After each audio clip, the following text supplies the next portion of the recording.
Hey guys, welcome to my channel. My name is Takeshi, and if you guys have never been on this channel before, I teach and help other people learn their foreign language.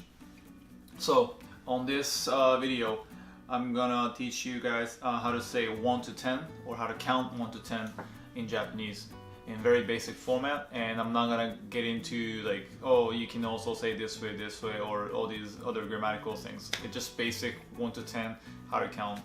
That's it, let's get into it. 1 is ichi. 2, 2, 3,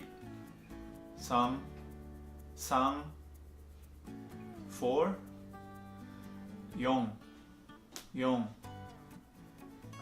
5,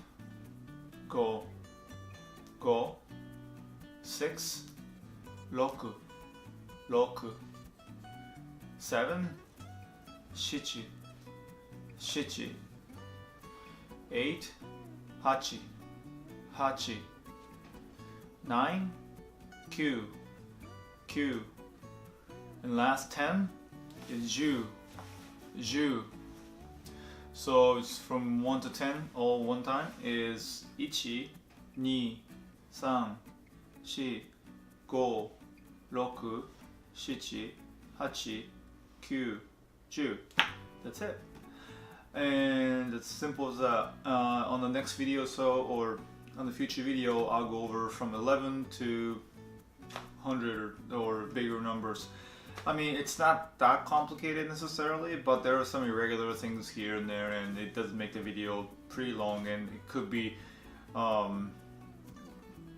lot to learn at one time. So I think I have to break it up to smaller segments. So if they're slow learners or people who take a little bit more time to digest things, I think he or she can get that time. So again, if you enjoyed the video, don't forget to like this video, and otherwise I'll see you guys on the next video. Thanks.